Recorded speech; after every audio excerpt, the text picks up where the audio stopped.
Ako nga pala si Crystal Gem. At ito ang mga naging health concern ko. Kung meron kang ganito, ito para sa'yo.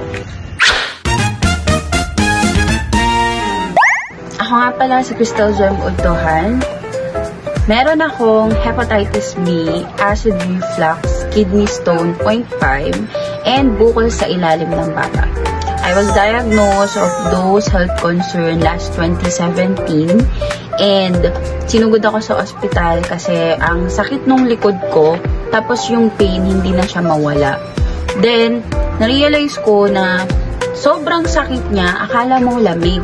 Pero, nung hindi na nawawala yung pain, doon na ako sinugod sa hospital. And, ang sabi ng doktor, balik daw ako ng 1 month kasi after 1 month, kailangan ko daw operahan dahil daw sa aking kidney stone. So, ang sabi din ng doktor noon, naninilaw yung mata ko, pati daw yung skin ko, medyo panilaw na. So, may tinurok sila sa akin, so parang pain reliever siya, so nawala siya ng konti.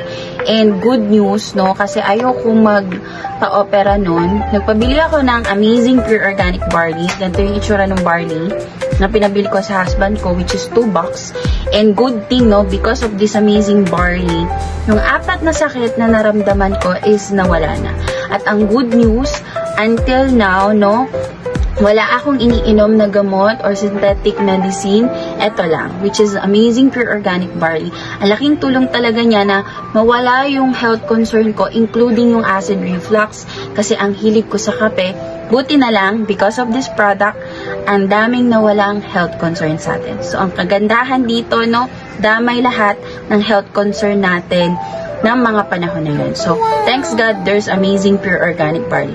Kaya kung ako sa'yo, maganda, mag-barley ka na din.